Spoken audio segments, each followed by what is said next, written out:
So today we begin with lecture 3 of the course.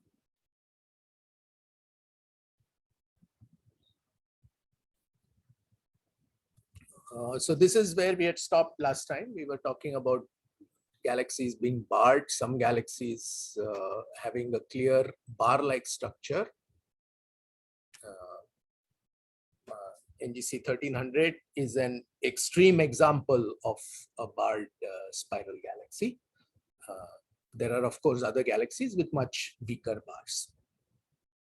So we have a holiday for Holi on Friday that would make us miss the class. So I wanted to ask if I can take a lecture on Thursday, 17th March at 10 o'clock, right? I think that's a free slot for you as per the timetable. So I hope there's no anyone on the Zoom. If you have an objection, speak up now. Otherwise, we'll schedule an extra class on Thursday at 10 in the morning.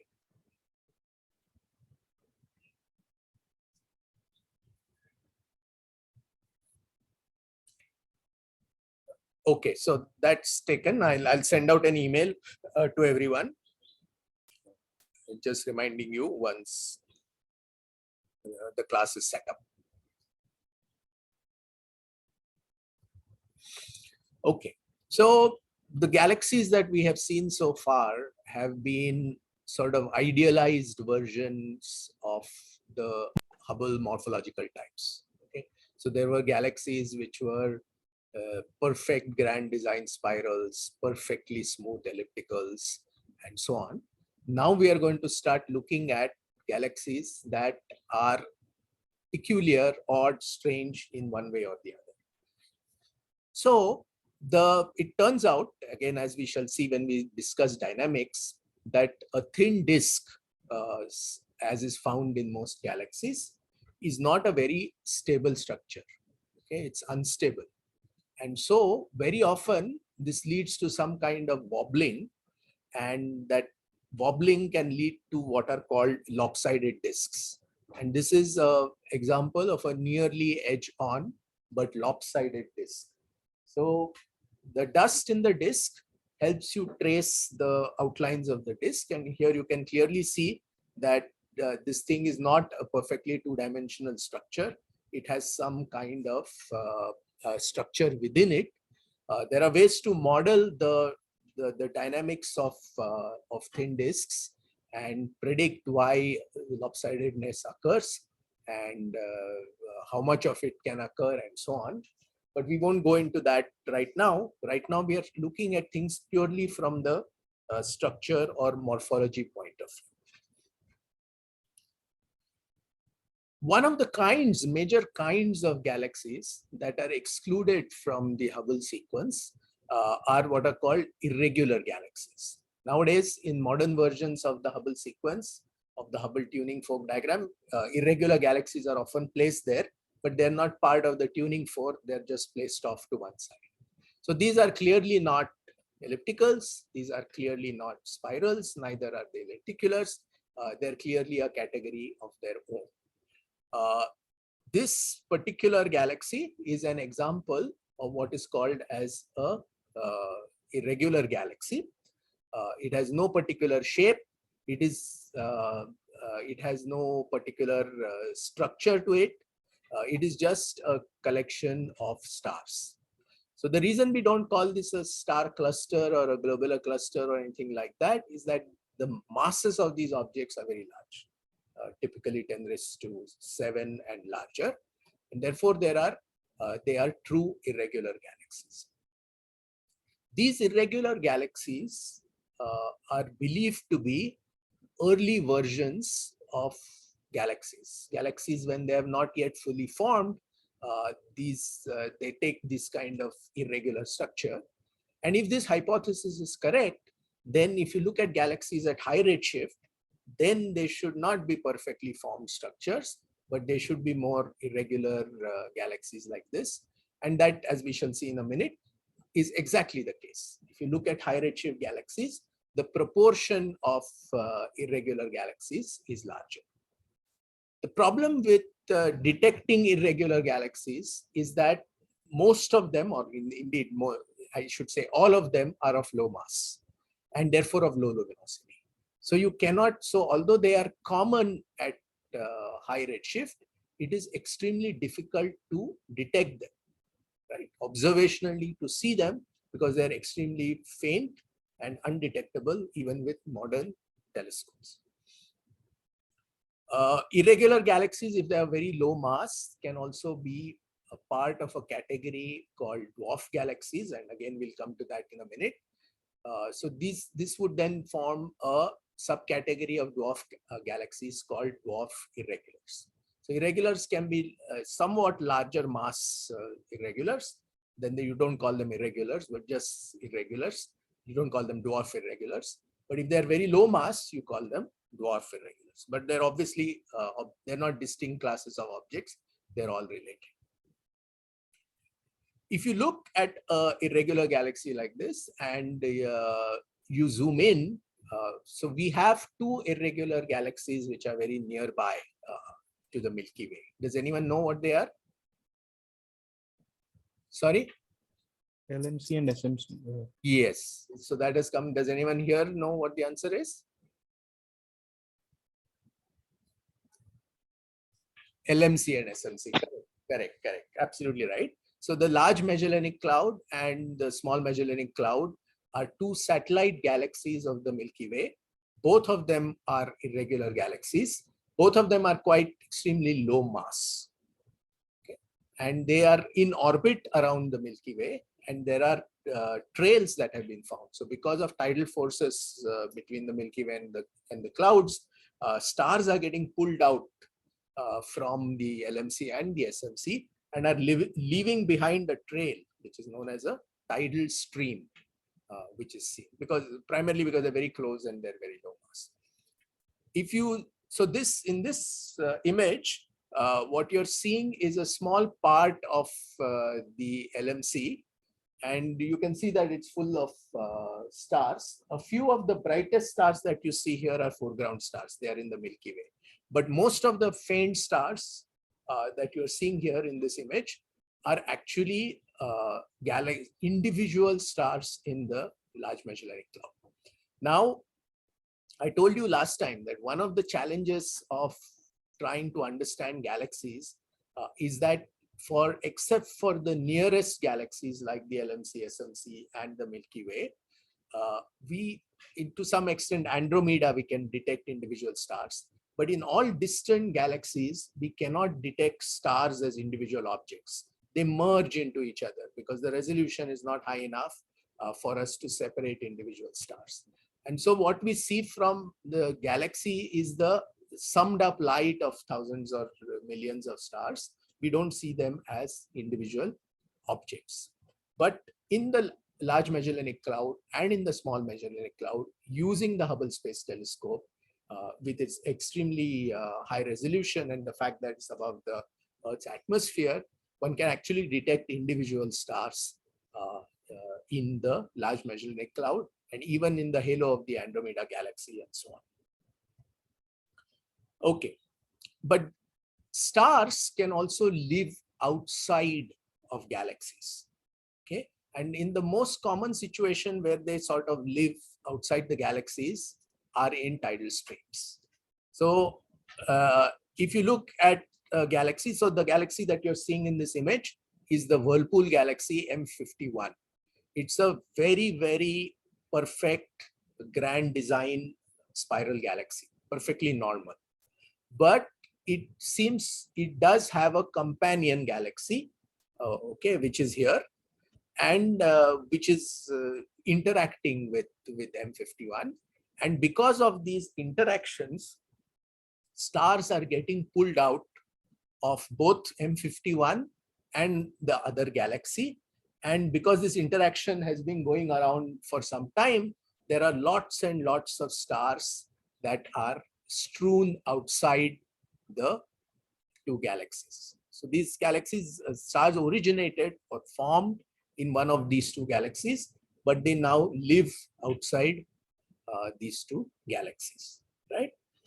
Now, until recently, meaning until about 10-15 years ago, we did not have cameras of sufficient sensitivity to low surface brightness features to actually detect these tidal streamers. We could detect them in a few galaxies where they were very bright and prominent. But now, as we observe more and more galaxies, we are able to see these kind of tidal streamers in many, many objects. Almost every galaxy that you observe, if you observe it to sufficient depth, you realize that there are stars that are lying in the regions that surround these almost every galaxy. Unless it is completely isolated and has not undergone an interaction. The moment a galaxy has undergone an interaction, these kind of features are very commonly seen. So here's another example. So in the previous lecture, we saw that elliptical galaxies have very smooth light profiles. So this is an example of an elliptical galaxy, the one on the left. The one on the right, of course, is a spiral, but the one on the left at the center of the image is an elliptical galaxy. And you'll immediately dispute what I said last time, that they have very smooth features. So obviously there's a lot of disturbance here. And the reason many elliptical galaxies show structures like these are structures that are referred to as shells and rings and so on, is because of interactions. So many elliptical galaxies have undergone a major merger and sometimes several minor mergers as well during their period of formation. And therefore, the remnants of all of those interaction events are seen in the form of these tidal features. Remember, these features are very, very faint. So unless you use special techniques to image them, you will not see them. So even if you take a regular data set like Sloan Digital Sky Survey or something like that, and you go and look at this galaxy image, for example, you will not see anything. You'll see a regular elliptical galaxy. Only when you hit surface brightness of levels of about 28, 29, 30 magnitudes per arc second square, extremely low surface brightness, are you able to detect these faint tidal features. So when we say that our early type profiles, galaxy profiles, really smooth, the answer is yes, but only if you don't look at the low surface brightness extensions of these objects. So before we proceed, I've already introduced the word early type and late type. Okay. So objects along the Hubble sequence are often referred to being as either early type or late type galaxies. Ellipticals and S0 galaxies are usually collectively referred to as early type, and spirals are referred to as late type. Within spirals, you can also have an early type spiral. So the SA, which is towards the left of the tuning fork, that is called as an early type spiral, and a SC-SD galaxy would be called as a late type spiral. Remember that this nomenclature is not making any claim or statement about the evolutionary stage of these objects. So it's not as if they are evolving, early type is becoming late type or something like that, or vice versa. There is no connection like that, but is a nomenclature of purely historical origin, because that's how Hubble chose to represent it. Something they said on the left is early and something then on the right is right. At the time of Hubble, when he wrote his book, there was some claim by some people that there is an evolutionary connection. But as we shall see, the evolutionary connection is there, but it's much more, it's not a simple linear connection between the different classes. It's much more complex than we thought.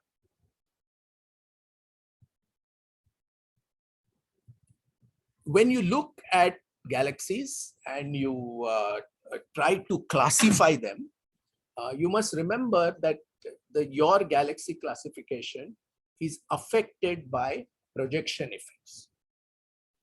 For example, if you have an elliptical galaxy, okay, which is triaxial. What is meant by triaxial? Normally, most elliptical galaxies are what are called oblate spheroids. Okay, what that means is if you take uh, A as the major axis of the ellipsoid, B as the intermediate axis, and C as the minor axis, in an oblate spheroid, A is equal to B and it's not equal to C. Correct? So it's like a squash dish, squashed potato or something like that. Now, if you can also have a few galaxies, not very commonly, which are what are called prolate ellipsoids, wherein you have A not equal to B equal to C.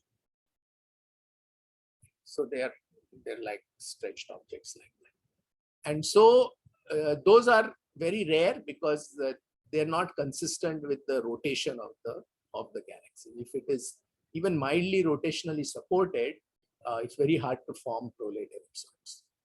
But in a few cases, you can have a triaxial ellipsoid, which means A is not equal to B, and which in turn is not equal to C. All three are different.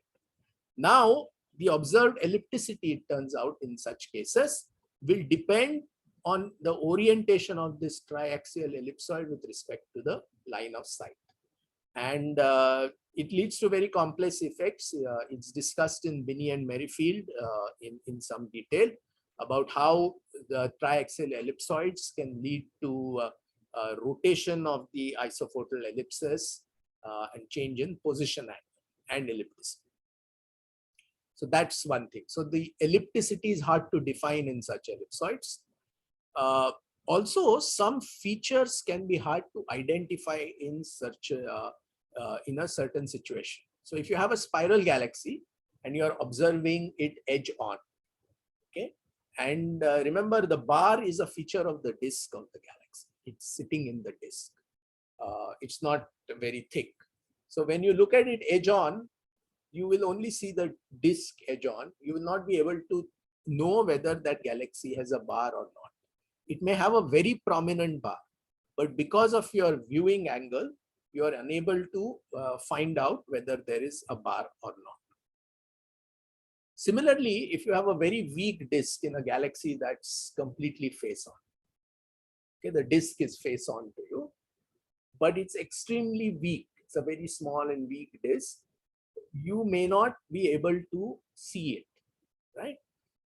Remember that because the distance between individual stars is very large compared to their diameter, within galaxies, it's possible for you to view through, right through. So it's very rare to have one star obscuring another star. Right? Even if there is a very large number of stars, because the stars are so tiny, the light that you see very often, unless it's obscured by dust, is quite transparent. So if you have a face-on disk, which is very thin, you don't see it at all because there is some enhanced brightness, but it's completely hidden. So it's very hard to spot. To complicate matters even further, like I mentioned a few minutes earlier, if you go to redshift 1, already 30% of the galaxies are what are called peculiar.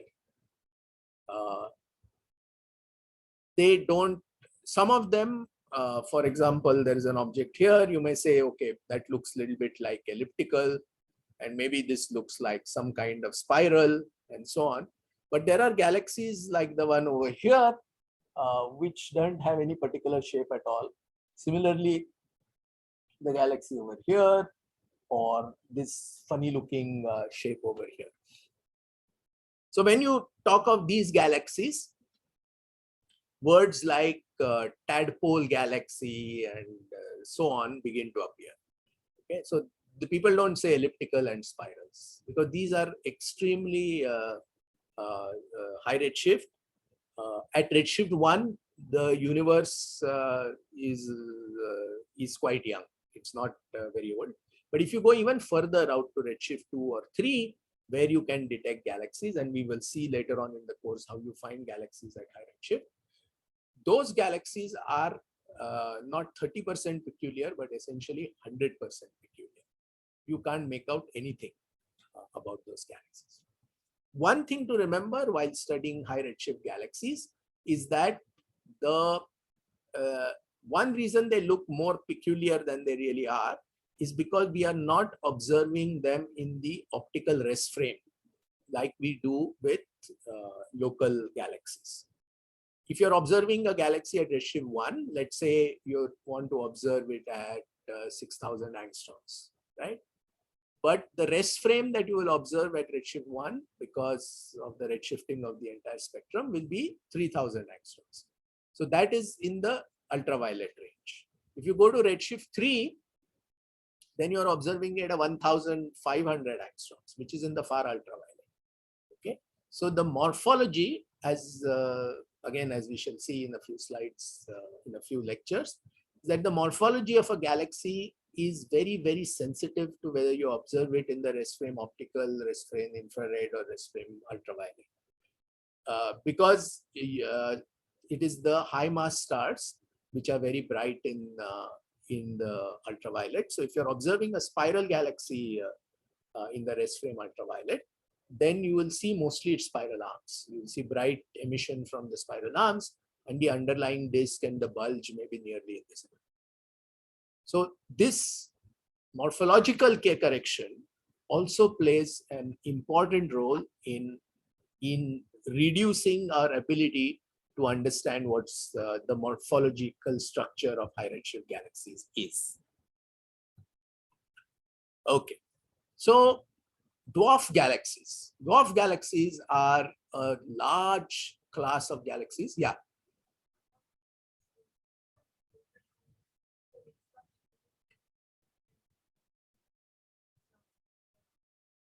I think particular morphology will probably be 90%, and even higher if you don't include dwarfs. Okay, the dwarf irregulars are quite common in the local universe. They don't have any specific morphology, specific shape, but it's very high. Okay. So dwarf galaxies are also not included in the Hubble sequence. One reason would be that at the time of Hubble, very few dwarfs were known. The reason dwarfs are hard to detect is that they are small, they're very low luminosity. Some of them are in orbit around the Milky Way itself and can be obscured by stars within the Milky Way. So new dwarf galaxies are constantly being found with large area surveys. The Sloan Digital Sky Survey has been responsible for the discovery of a number of new dwarfs. The dwarf galaxy, if it lies in a particularly dense region of the Milky Way, in a direction where the number density of Milky Way stars is very high, like in this Sagittarius constellation, there if there's a dwarf, you won't see it. So there is a recently discovered dwarf known as the Sagittarius dwarf, which was found after a lot of complicated analysis and observations, and simply because it was located in a direction where it was very hard to detect. So because of that, they are not included in the Hubble sequence. These objects are typically low luminosity, 10 raised to 6 to 10 raised to 10 solar luminosities. Low mass, 10 raised to 7 to 10 raised to 10. And they're small in size. They are a few kiloparsecs in diameter. For comparison, Milky Way is 30 kiloparsecs. So the dwarfs are probably 1, 2, 3 kiloparsecs in size. They are dark matter dominated. So the Milky Way is also dark matter dominated. It contains more dark matter than baryonic matter. But in dwarf galaxies, the ratio of dark matter to baryonic matter is even higher. It could be as high as 20, 30, and so on. These are often low surface brightness because they're not only small, they can sometimes be very diffuse. They're not very dense and compact. And so they are hard to find. They include more than one family of objects. One family is, of course, the gas poor objects. And these we refer to as dwarf ellipticals and dwarf spheroidals. Dwarf spheroidals, as I said a few lectures ago, are objects that are like dwarf ellipticals, but they are somewhat fainter and they are completely spherical in size. There are other class of objects which are gas rich. These are what we refer to as star forming dwarf irregulars, DIRR. Why is the study of dwarf galaxies important? One, because the majority of galaxies are dwarfs. So for example, in the local group, which includes the Milky Way, we have three large galaxies, Milky Way, Andromeda, and the Triangulum galaxy. But we have around 30 dwarf galaxies. And I'm sure even more will be discovered in times to come because we haven't discovered all of them yet. There could be 40, 50, God knows how many dwarfs. Dwarf galaxies are also useful because there may be remnants of the galaxy formation process. So the Milky Way would have started its life journey as a dwarf galaxy many billions of years ago. And over time, it has grown into this giant galaxy that it is today. So these proto-dwarfs are basically gas clouds that came together to form larger galaxies. So this is consistent with what we call hierarchical formation, wherein we believe that dwarfs galaxies came together physically to form larger galaxies. But there is also a phenomenon known as cosmic downsizing, wherein the most massive galaxies that we see today are the ones that formed the earliest. And the dwarf galaxies, especially the dwarf irregulars that we see today, are the galaxies that are forming now, forming stars now. Basically, forming a galaxy means converting gas into stars and building up the stellar mass of the galaxy. So this is referred to as cosmic downsizing, wherein the most massive galaxies form first and these form later. And of course, these galaxies kept on merging. And so the halos merged and the galaxies within those halos merged and built up. This whole process builds up through hierarchical galaxy formation. Dwarf galaxies are currently being cannibalized by larger galaxies. So we find that many dwarf galaxies are in orbit around brighter galaxies. And the Milky Way has its own family of dwarf galaxies. And the Andromeda galaxy also has its own family of dwarf galaxies, some of which are being eaten up. Perhaps not directly, but by tidal effects being stripped of stars continuously and losing mass. They're relatively simple systems, not merger products. And in some sense, they're pristine. And very often we find the dwarf irregular galaxies that we see in the nearby universe are very low metallicity systems. So what that indicates? That indicates that the stars that are forming in these dwarf irregulars are first generation stars. And therefore they're low metallicity. The sun is high metallicity because it's a second generation star. So they're therefore good for what is called near field cosmology, because they can never be detected at cosmological distances. Although with the advent of JWST, we may be able to detect somewhat high redshift dwarf galaxies, but with present technology, low metallicity dwarf galaxies provide us a near very similar laboratory to explore the early star formation and galaxy formation in the nearby universe with present day telescopes. So here's an example of a dwarf irregular, 1 Zwicky 18. It's obviously irregular, and it contains extremely low metallicity stars. And it has been shown both through theory and observations that at any given mass, low metallicity star has a higher luminosity than a exactly similar but high metallicity star. So these are very, very high metallicity. At high redshift, and possibly even in these dwarf irregulars, the IMF is also a little bit skewed. It is what is called as a top heavy IMF.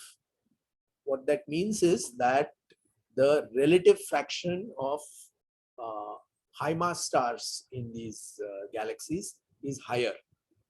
So normally we expect very low numbers of high mass stars, but here they are not, of course, they are not higher than the low mass stars, but they're higher than what is the slope of the initial mass function that is seen in other galaxies. So it's a shallower IMF. Okay. Sir, I have a question. Yes, go ahead. Sir, so what we discussed till now, it appears that there is no clear distinction. Like, what I'm confused about is what are the characteristics that decide whether a galaxy is dwarf or irregular, or like, is there a so as you showed, a galaxy can be dwarf as well as irregular. Yes. So these are not two very distinct categories, and there can be No. Dwarf irregular is a category. It's a subcategory of dwarfs. Okay. So dwarf and irregular, then you call it dwarf irregular. Similarly, if it's elliptical morphology and a dwarf, then you call it a dwarf elliptical. Okay, so what is the criteria for a galaxy to classify as dwarf? Okay, so that I thought was there. It should be low luminosity and it should be low mass, which is given here in the first. Yeah. So, and when in irregular galaxies, we also saw most of them are also low luminosity and low mass. So, can we say that all irregulars are dwarfs? Almost. Yeah, you can say that because they're very rare. I mean, all the irregulars that you see in the local universe are dwarfs, but we can't detect. Forget dwarf irregulars. We can't detect even high mass irregulars at high redshift. Okay. But we don't know whether we should call the high redshift objects that we see as irregulars or not. Okay. So it's a little bit uncertain because see, at low redshift, we can be certain of the morphology and we can be certain of the detection. At high redshift, we are not certain of the detection, we are not certain of the morphology. So it's a bit chaotic. And also at high redshift, the objects, when I talk about high redshift galaxies, you will see that the objects that we detect at high redshift, galaxies that we detect at high redshift, are subject to a very strong selection bias. We cannot detect every galaxy at redshift 3. Our technology limits us to detect only extremely star-forming galaxies at redshift 3. So less star-forming galaxy at redshift 3, assuming it exists, cannot be detected by us. That's the problem. Again, JWST will contribute a lot to this. Yeah, go ahead.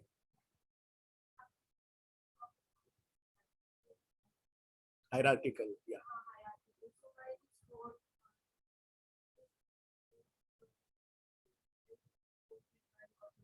Hierarchical galaxy formation? No. Both things are consistent with each other. There is no problem. Okay. What I meant when I said cosmic downsizing, it meant that where are stars forming today? That is one way of asking the question. Right? Most stars are forming today in the dwarf irregulars. But if you ask which galaxies formed first, then it is the high mass galaxies. Okay, so those two answers, cosmic downsizing and hierarchical galaxy formation, are two independent features of galaxy formation, and they are not the opposite to each other. So cosmic downsizing is not the same as top down, bottom up kind of thing. Right. Okay.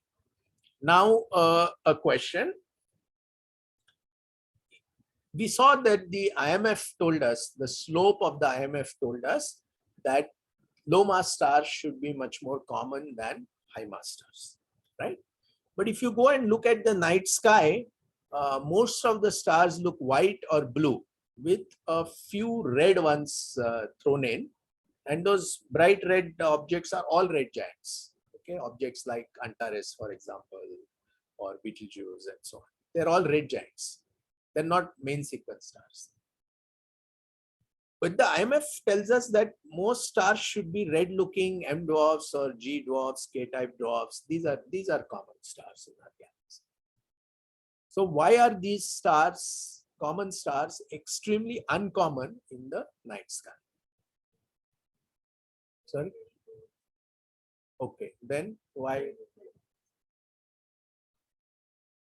we cannot see them? Okay, right. So that introduces a bias. So what Rashi has said is that these stars are there. They're very common, no doubt, but they're also very faint. So correct. So our stars are, the stars are there. They're very faint, but they're not. Since they're not very luminous, they are very difficult to detect. So if you had more sensitive eyes, or you did a survey with a telescope, would you then begin to see these faint stars? See, right now our eyes are not that sensitive, so we see only bright stars. Suppose our eyes were, say, 100 times more sensitive. We saw a lot more stars in the sky. Would you see these low mass stars?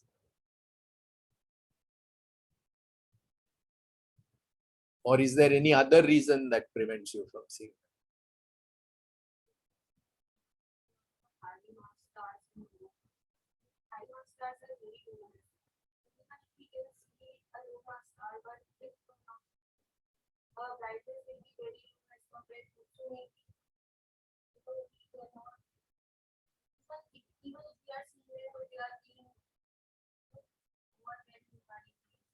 That's okay. See, in the Milky Way, you can see individual stars. So there's no question of one star overwhelming the other.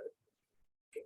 So there's no problem. So it turns out there's no problem. If your eyes were 100 times more sensitive, you will find that most stars in the sky are yellow or red or something. It's only because we have low sensitivity devices that you see. So this kind of luminosity bias is ubiquitous in astronomy. It's there everywhere in astronomy. Because most of the surveys that you do or any observations that you do are what are called flux limited observations. So you observe up to a certain flux limit, you are sensitive up to that limit. Any object that is fainter than that flux level, you cannot see. So therefore, in any given observation, you are biased towards seeing the high luminosity objects. So this kind of luminosity bias is referred to as the Malmquist bias. And whether you are trying to detect high redshift galaxies or you try seeing stars in the night sky, etc., you will be subject to this bias in any survey, and you have to correct for it. So later on in the course, we will see how to correct a flux limited set of observations to make it what is called volume limited. Volume limited means, suppose I want you to count galaxies within a certain volume.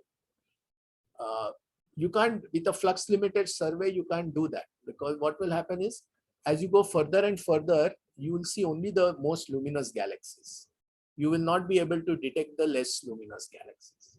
So you will feel that only luminous galaxies exist. You will undercount the galaxy density at larger distances.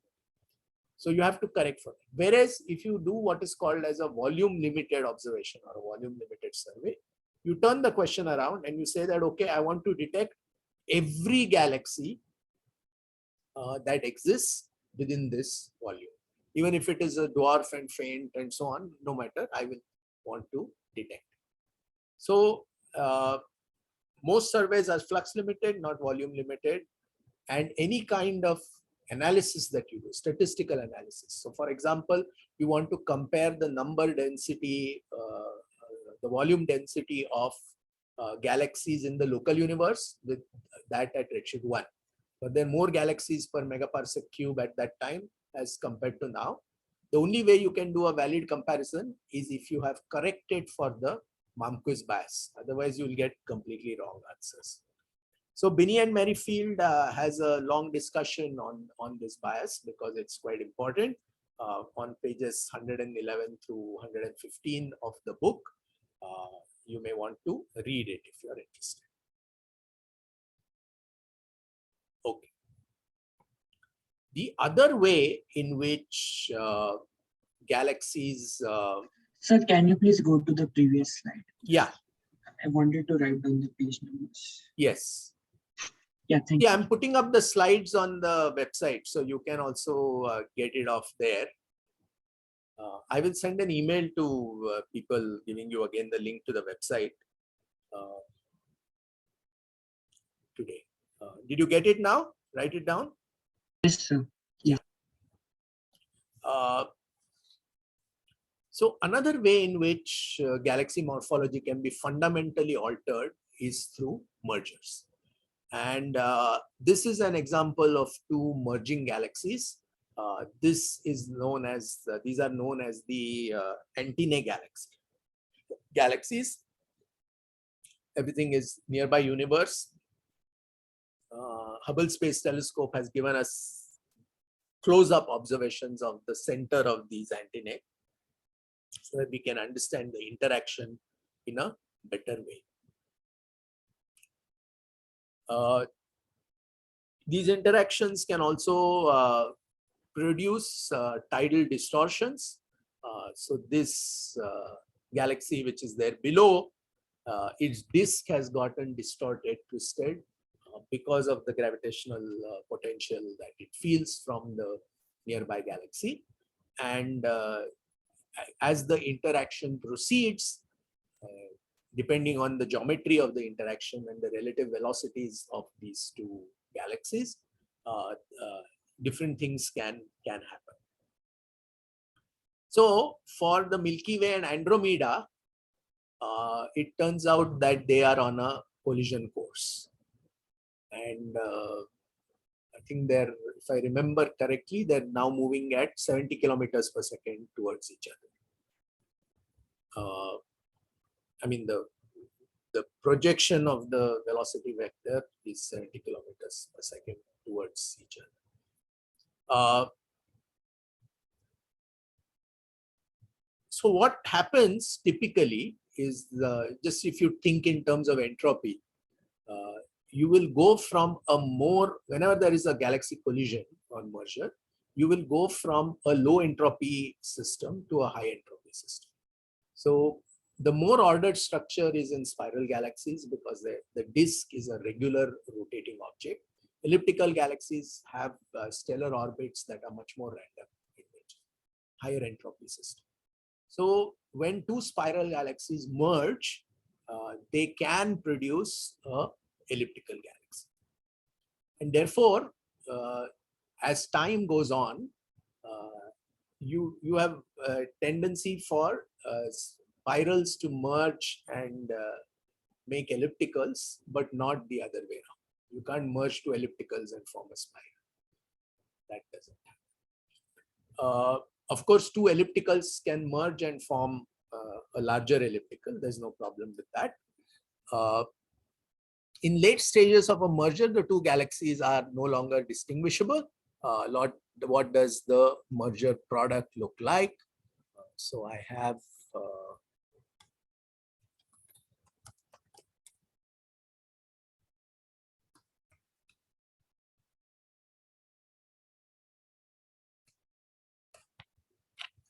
a little video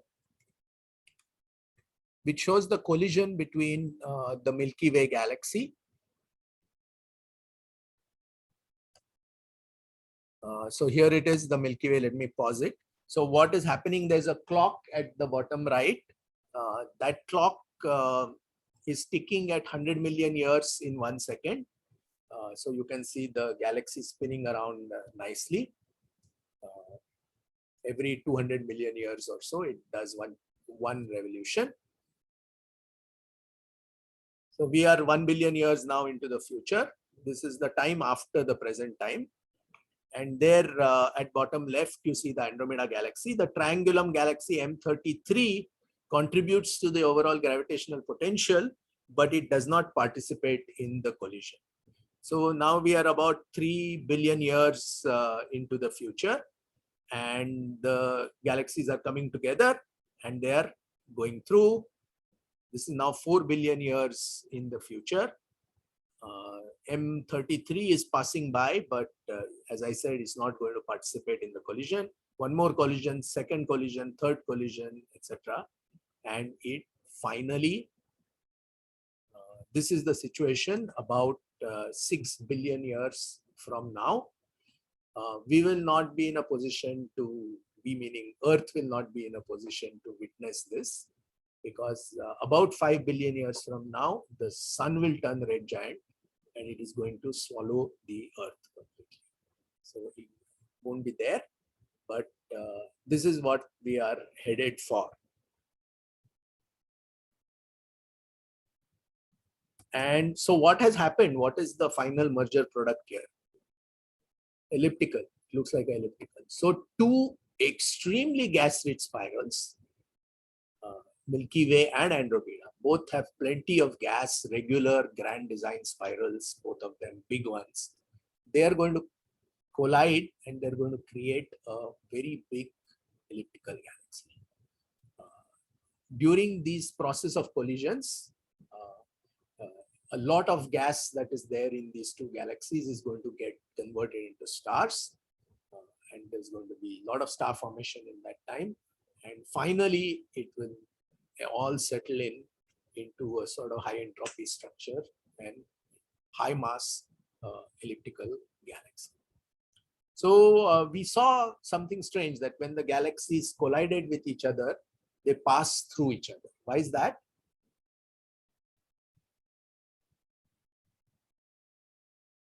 They didn't bounce off.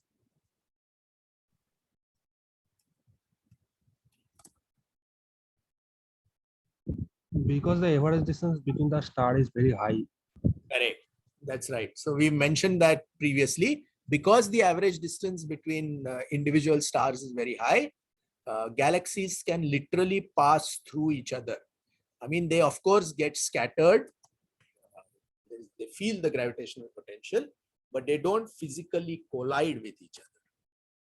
And that is why they can pass through each other and then come back for a second round and a third round and so on. Of course, because of dynamical friction, they lose energy in every collision.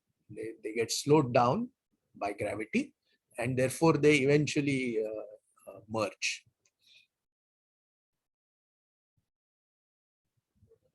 Yeah.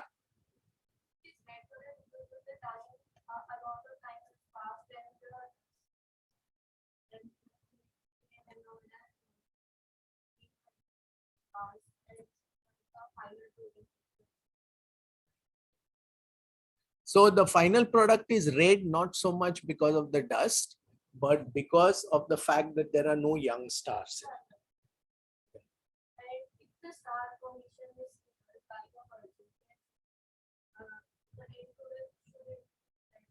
Yes, shouldn't be red, it should be blue. But that is because you have to consider the time scales. What is the lifetime of say O, B and A stars?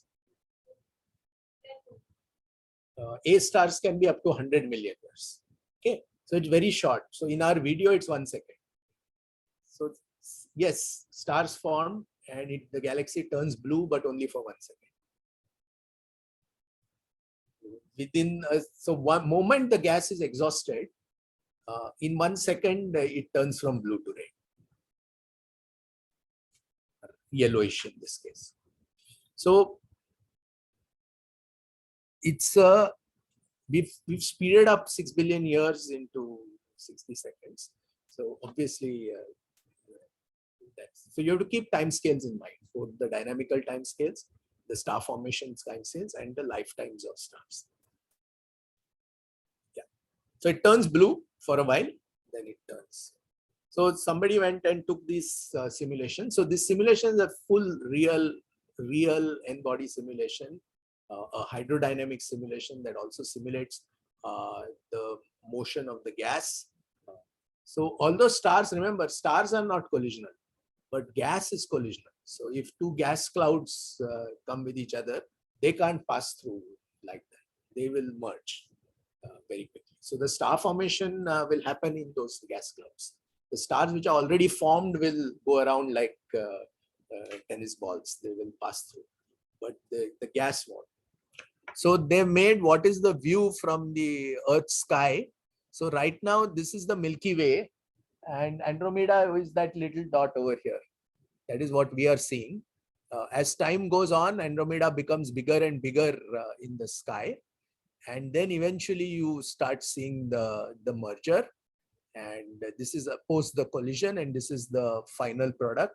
But as I said, by the time you get to the final product, there is no Earth. So, but from this position, from the sun, you will be able to see it. Or from Jupiter, you will be able to see it. Okay. So there are some, yeah. Go ahead. Like I have a question. Yeah. Yeah. So in the simulation, was the dark matter content in the galaxies was considered? Yes. And like, how does it affect the collision and all that stuff? See, what dark matter does is that it constantly affects the gravitational potential. Okay. So when you are when you do these simulations, what you do is that you do it in time steps. So at t equal to t naught, you compute the positions of the particles and their velocities, calculate the gravitational potential from them. You have to include the dark matter in there. So not just from the star's gas dust, but also from dark matter. And then you take the next step. Million years later, what will be the new position of each star, new position of the gas, what is its velocity? Again, recompute the gravitational potential and do it. So you basically solve Poisson's equation at every step in a continuous manner. And it's a very tricky thing to do. I mean, this simulation is not very easy because you also, if it were a purely n-body simulation with no gas, particle only simulation, it would be relatively easy.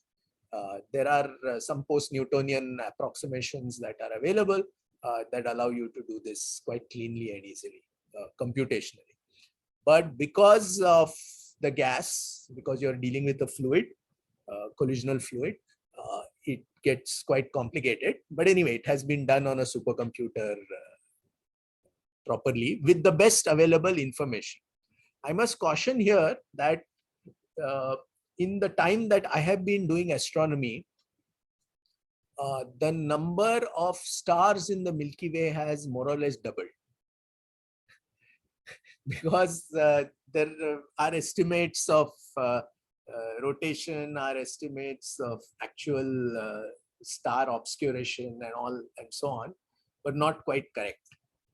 And therefore, the number of stars has increased. And because the number of stars has increased, obviously the gravitational potential has changed. And so it is maybe it's required to redo. This simulation is about 10, 12 years old. So maybe they will do it again and with updated numbers. But the broad things will remain the same. I mean, the details may change. the broad features of this will remain the same. Yeah.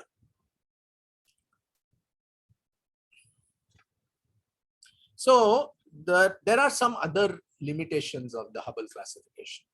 So first of all, it's based on photographic images in the old days, at least. And in the blue, that emphasizes star formation, not the mass distribution. So you, if you look at in the blue filter, any galaxy, you are more likely to see where the star formation is happening now, rather than the integrated star formation, which gives you the total stellar mass and stellar star distribution, right? Why, you guys have already answered, because at the UV you see the star formation preferentially. And high Z galaxies sample in the sample the rest frame ultraviolet. This also we saw because of the K correction, or because of the fact that the spectrum is redshifted. You see the UV rest frame in the optical at high redshift. The other limitation of the Hubble sequence is that it requires reasonably good spatial resolution across the galaxy. Otherwise, it becomes progressively more difficult to get at the morphology, because the galaxy becomes very small in size in terms of the angular size and in terms of the number of pixels that you have. So if everything is sort of faint and shrunk down, it's problematic. So if we summarize, there are at least 3 kinds of galaxies that don't fit well into the Hubble sequence. These are disturbed or interacting galaxies, then galaxies at high redshift, and low surface galaxies, which are also almost always dwarf galaxies. So these 3 categories of objects don't fit into the Hubble sequence. Nevertheless, we use it, the Hubble sequence, sometimes with modifications. So, on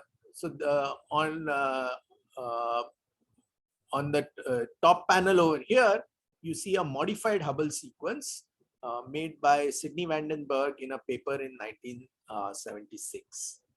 So what he suggested was that this tuning fork is all right, but you need to add one more arm, which he called anemic galaxies. So he said that in cluster environments, what tends to happen is that galaxies, when they fall into a cluster, because of the hot cluster gas, they are subjected to an effect known as ram pressure stripping, and because of which gas is removed from the disk of the galaxy, and that leads to reduction, that leads to quenching of star formation. And therefore, these are called anemic galaxies, and they both regular spirals. So he said that, okay, whether a galaxy is barred or not barred is not that important. So remove these barred and unbarred, but put lenticulars along one arm and put spirals around the other arm, whether they're barred or unbarred, doesn't matter. And these anemic objects are intermediate stages of a transformation that is happening between spirals to S0s or lenticulars, because as the galaxies fall in clusters, the spirals are getting stripped of gas, and because the gas is getting removed, what happens is that the star formation comes to a halt, and a disk galaxy without spiral arms is basically a lenticular. So the spiral arms will fade over time, and the spiral galaxy will turn into a lenticular. Right. So here is another version of the Hubble tuning fork diagram. This is due to John Cormendy, and he basically picks up the idea of having lenticular galaxies along one arm, and ordinary and barred spiral galaxies on the other. And he talks of irregular galaxies as one extreme example of star-forming disk galaxies, things that are just forming. And he puts spheroids as the low star formation equivalent of these dwarf irregulars, or irregulars in general.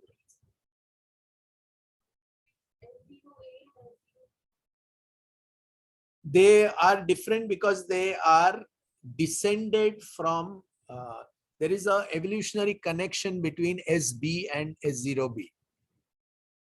So S0b is transformed into an SB. And how do we know that it is the case? We know it because we have some idea of what the strength of the bulge is, what the luminosity of the bulge is in SB versus SC, let's say. And we know that in SC galaxies, the bulge is weaker than in SB galaxies. So by measuring the luminosity of the bulge, we can, because the disk has faded, but the bulge has not. So we can estimate whether a galaxy is a S0b or S0c. Okay, so he dropped the anemic spiral idea because he said that is just a transition category. Eventually, they will go to one of these two categories, and he stayed with that. Okay, so we are done with the qualitative discussion of galaxy morphology.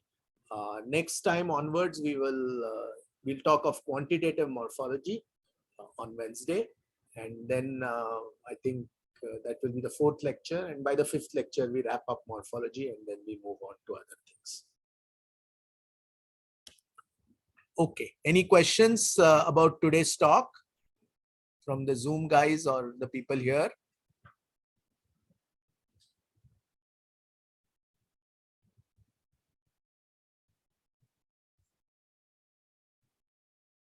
So if not, we'll stop. Yes. Yeah, go ahead, Archit. Yeah, so I just wanted to ask, why is the ram pressure stripping happening? I mean, it's because of the galaxy moving through the cluster medium that the cluster gas is stripping away the gas from the galaxies, or? Yes. So the cluster has a lot of hot gas. Oh, okay. And it's also reasonably dense gas. I mean, of course, it's very low density. But the key factor is that there is a lot of hot gas inside clusters. And how do we know there is hot gas inside clusters? Is because if you observe clusters with the X-ray telescope, you see thermal emission from gas in the cluster. So most of the clusters will show strong X-ray emission, at least the most massive ones. So we know there is hot gas, and then one can work out if there is a collision, essentially. If you have a galaxy containing cold gas moving through a medium which has hot gas, how that hot gas will basically take out the cold gas from within the galaxy. Because it's a little bit tricky business, because remember, the galaxy has a relatively strong gravitational potential. Right. So it has to overcome that gravitational potential. So can this also happen if the galaxy is not in a cluster, but it's just moving through the IGM? And can the IGM also cause a wind or something like this? I mean, that effect is much weaker. Okay. It's only in clusters that you can easily transform these galaxy from spiral to S0. You will, of course, as you move through the IGM, you may have some effect, but because the density and, more crucially, the temperature of the gas in the IGM is much lower than that in clusters, it's much harder to do. Okay. Thank you. Yeah.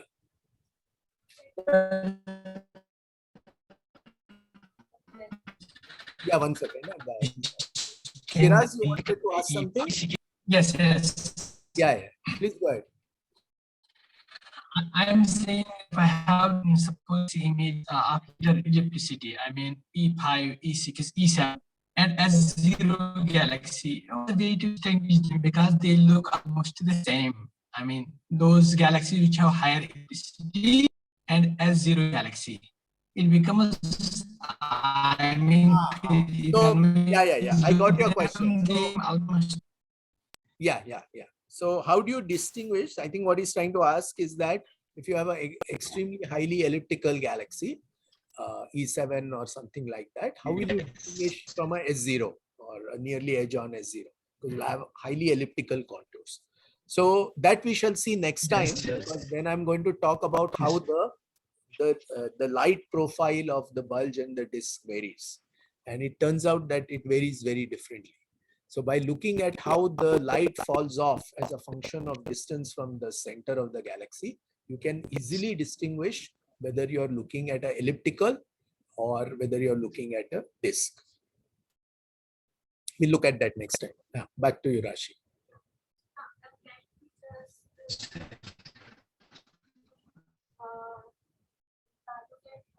you are looking at the high dimension galaxy, so try to observe that in Milky Way and the light is redshifted, so we are looking at the optical. But when you say this is difficult to look the optical features of these high redshifted galaxies because when you are observing In UV. so try to just scale the wavelength in such a way Yes. so that we can observe those optical features. Yes. So the answer is one word is JWST. So JWST is an infrared telescope. So if you're looking at a high redshift galaxy, the rest frame optical is redshifted into the infrared. So if you want to observe rest frame optical emission at high redshift, you have to use an infrared telescope. And that's why we have launched JWST. It can be done. It was harder to do, more expensive, more complicated, but is being done.